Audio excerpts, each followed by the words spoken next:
Hey guys, how's it going? This is Joseph Matthews, and in this little tutorial I'm going to teach you how to be funny. And it's actually going to be much easier than you think. These are just some simple tricks that I use to add humor to any interaction, and I know that they're going to work really well for you. Alright, so the first thing I want to talk about is how serious humor really is. If you can't be funny when you're talking to someone, you really can't be all that interesting. Fact of the matter is, the funnier you are, the more fun you're going to be, and the more people want to hang out with you. So, you need to be as funny as you possibly can in order to attract the most attention. But the thing is that you don't have to be funny all the time. You just need to be funny when it's appropriate. And some well-placed laughter will bond a lot of good feelings to you from, the people that you want to basically impress. So the first thing I want to talk about is how humor is really a sign of intelligence. You see, only smart people really know how to be funny on purpose, okay? And when you make people laugh, they subconsciously associate your ability to be humorous with a high intelligence. And this puts you in a position of authority. And this is really important because, if people hold you in high regard, that gives you a higher social status. And we all know women are attracted to people with a high social status. It's in their nature. So the funnier you are, the higher you can raise your social standing in pretty much any situation you find yourself in. Hey guys, and here's another key that I really want to hammer home, and that's the idea that you don't have to be funny to be humorous. Don't worry about trying to be funny, okay? It really doesn't matter. A lot of what you say to be funny will not work, and the reason for that is that everyone has a different sense of humor, okay? Just being goofy and lighthearted will generate the same type of emotions that funny people do, even if you don't make people laugh, okay? The idea here is that you want to project the intent of being funny. So that kind of takes the pressure off in the sense that, you don't have to actually perform. You don't actually have to make people laugh. You don't actually have to tell them good jokes. You just have to have the intention to make people laugh and make people have a good time, and they'll pick up on that and appreciate that. Another big thing is I don't want you to be afraid to mess up, okay? Being funny is an art form. You won't always succeed, but that doesn't mean that you shouldn't try, okay?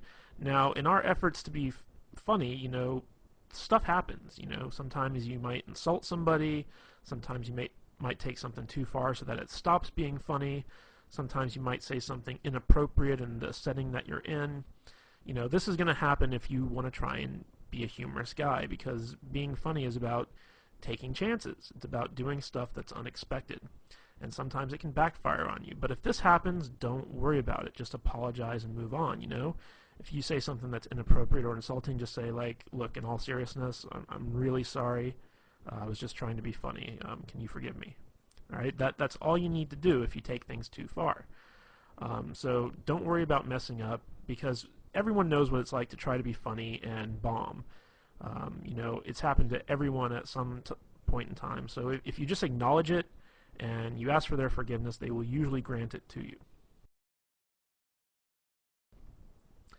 Okay, and another thing I want to point out is the fact that humor is not hard to do. See, a lot of people think it is, but it isn't. The truth of the matter is that anybody can do it. If you think you aren't funny or entertaining, don't sweat it. You can be, and you will be. Okay, believe that it's possible for you to be a funny guy even if you aren't. This will help you a great deal. I know a lot of guys out there are saying, like, oh my gosh, I'm so boring, I have no personality, I can't be funny. Okay, get rid of that belief right now, okay? It's possible for you to overcome that, even if you're like the most boring guy on earth who speaks with like a monotone Ben Stein type voice. Bueller, the guy I'm talking about. Okay, even if you're that guy, you can still be humorous, okay? You just have to go with it. You can't be, clinging to that belief that, you're just not a funny guy. You can be and you will be, and I'm going to show you. Hey guys. Wow.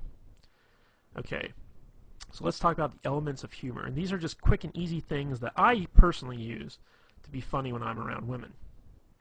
And I'm pretty sure you can use them too. Hey guys. Okay, the first one I want to hammer on is this concept I call immaturity, okay? Basically, immaturity is that, you know, everything that was funny in the first grade is still funny when you're an adult. Okay, grown adults acting like children isn't funny, but grown adults talking like children is. So, you know, if you're like throwing a temper tantrum or whatever because you didn't get your way, you know, no one's going to find that funny. But if you start talking like a baby, but you still act like an adult, you know, that is funny. So let's just go over a few examples here. You know, like if you were ever a kid and you're on the playground and someone took your toy and you got mad at them, you'd say, "You're a doo-doo head." Okay? You know, and when you were a kid, you know, saying stuff like "you're a doo-doo head" was funny. So let's take that now when you're like a grown man. You know, let's say a girl says or does something you don't like, and you just kind of look at her and squint your eyes and say, "You're a doo-doo head." You know, that can be funny. All right. Another thing is, for instance, girls are icky. How many times growing up did you and your friends run around saying girls are icky? All right. Everyone's heard this stuff. Women who've been around kids have heard this stuff. Um, so like let's say a woman comes to you and says like, hey, I've got a friend I really want to hook you up with. You can just tell her, ooh, girls are icky, or something like that. It really doesn't matter. You're just taking stuff that sounds immature and you're applying it to your grown-up adult persona. Another thing is you got cooties. Okay, that's a big kind of thing that immature kids run around talking about. So like let's say you're out on a date with a girl and she's having you're having dinner and she says, oh my god, the mashed potatoes are so good, you gotta try some. And she holds out her fork for you to like try a little bit of potatoes, and you just say, ooh, no, you got cooties. Stuff like that. Like it might not get like a big belly laugh. Sometimes it can be if it's unexpected, but most of the time, it's something that's like kind of fun and immature and humorous. So, again, we're creating these feelings that you're going to be a playful type guy when you act I shouldn't say when you act, when you talk immature. All right, the next concept I have, I couldn't think of a really good way to kind of encapsulate this with a word, so I call it going plaid. And this is really a lame Spaceballs reference. If you've ever seen the movie Spaceballs, they have light speed, they have hyperspeed, and then they have plaid. And going plaid means that you're going so fast that you actually turn the color plaid, which is like a mishmash of all these different colors. And basically, I use this concept to explain that you take a complaint or a criticism that someone makes of you, and you own it. And then once you own it, you take it way further than anyone ever really expected you to, okay? So let me give you some examples of this. Let's say you're out with a girl and you say something kind of stupid, and she says, you're such a dork. But she says it in like a fun way, like she doesn't really mean it. She just says, oh, you're such a dork. And you can respond to that by saying, you're right, I am a dork. I'm the king of the dorks, as a matter of fact. We always get together once a year and have an election, and I've won like the past 12 dork years in a row. And wait till you see my massive Star Wars figurines collection back at home. It's going to make you so hot you won't be able to resist my dork-like charms.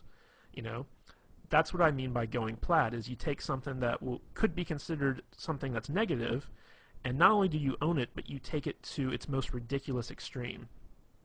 So, let's say, you say something kind of funny, and a girl kind of says, jokingly, oh my god, you're weird, okay? And, you take that and you're like, you're right, I'm the weirdest guy you're ever going to meet. In fact, I bottle my own urine and keep it in my refrigerator. And label it based on the time of day and what month it was, and that's not weird at all. I just think that it's kind of cool. So you take stuff and you bring it to an extreme, and maybe the urine thing, I just did that off the top of my head. Maybe the urine thing was going a bit too far, but you see what I'm saying. If a girl says you're weird, you say, you're right, I am weird, but you must be weird too because you're hanging out with me. You take it, you go to the extreme. Another one is when a girl says, oh my god, you're so mean. This will happen a lot if you do a lot of teasing. So if you're teasing a girl, she'll be like, you're so mean, why are you being mean to me? And you just look at her and you just say, because I'm a mean person. Duh. I mean, what are you, stupid? Of course I'm mean. I'm the meanest guy you're ever gonna meet. You must be a masochist because when you hang out with me, I'm gonna be so mean to you. So that's what you gotta do when you go plaid. Is you gotta own the stuff that people say about you, and you gotta take it as far as you possibly can. Hey guys. Okay, the next kind of concept I want to talk about is dick and fart jokes, otherwise known as racy humor. Okay? Now, a lot of guys kind of shy away from this stuff, but you can't be afraid to joke about inappropriate stuff with women. Okay?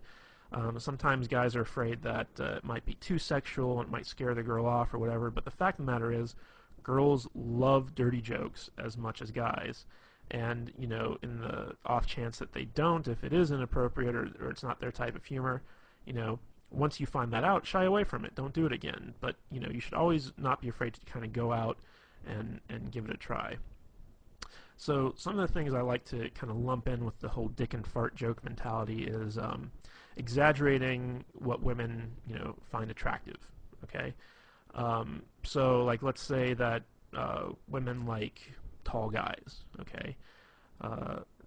I'm not saying all women like tall guys, but let's say you meet a woman who does like tall guys, and you're like, oh my god, you're so into tall guys, like, you like the 8-foot giant people, everyone's a midget to you because you only like guys who are like 10 feet tall. That's what you can do, and you can point out like really tall guys and be like, you see that guy right there over there? Yeah, he's not tall enough for you. Okay, he could be like, a basketball player 8 feet tall. You'd be like, no, he's not tall enough for you. You like taller guys. You like taller guys than that. So take some stuff that women like and exaggerate it. Accuse them of being sexual deviants. This always works really, really well. I don't know why, but when you look at a girl and you start accusing her of being into like some crazy stuff, one of two things will either happen. She'll either completely deny it, in which case you take it further, or she'll play along with it, in which case you take it further. Okay, so let me think of an example of this. Just be like, you could look at her and be like, oh my god, look at you. Like, I bet you're like the type of girl who loves to be like tied up and spanked. Like that totally seems like your personality. Like you're the spanking girl. You just love to spank people. Or you could also take it, be like, oh my god, like you're such a dominatrix in training, like I bet you have like a bunch of whips and chains at home and you can't wait to get me home and violate me in all sorts of different weird ways, like you're scaring me, like I really don't want to hang out with you right now. Okay, like that's the type of stuff that I mean when you talk about accusing them of being sexual deviants. Another thing is talk about how they want to rape you or take advantage of you. Now, this is a little bit of a role reversal thing because, a big fear that women have when they're dating guys is that they're going to be raped or they're going to be taken advantage of in some way. But you can actually use this to your advantage by turning it around and saying stuff like for instance, if she brings you a drink, you can say like, you didn't slip a roofie in this, did you? Because, the last thing I want to do is wake up in bed and find out that you completely took advantage of me. Or if she gives you a drink, you can say like, are you trying to get me drunk? Because, I'm not that type of guy, stuff like that. You want to kind of accuse her of being the one trying to get you into bed, okay, or trying to take advantage of you in some way. And this is funny, but it also has like some underlying sexual tension aspects to it, which can be really fun. Another thing is to make fun of bodily noises. Like everyone thinks fart noises are funny, and you can just sit there and be like, with your mouth just go. And then accuse her of being farting. Just look at her and be like, ew, I can't believe you. Ew. It's funny because it's obvious you're the one doing it, but you're accusing her, so, it gets some laughs. And the last one is to accuse women of having outrageous fetishes. Okay, and this is stuff that where you take the most mundane thing and you turn it into a fetish. Okay, so for instance, like let's say that you're talking to a girl and she's complaining about having to go to the optometrist to get her eyes examined, and you can say something like, you don't fool me, I know your secret, you have an optometrist fetish, like you have optometrist porn at home that you secretly jerk off to, and you can't wait to go to the optometrist because like you're in love with the optometrist. You know, you take mundane stuff and turn it into a fetish. Like, you know, lots of girls love to shop for shoes. So you say, like, oh my God, you have such a shoe fetish. Like, you know, if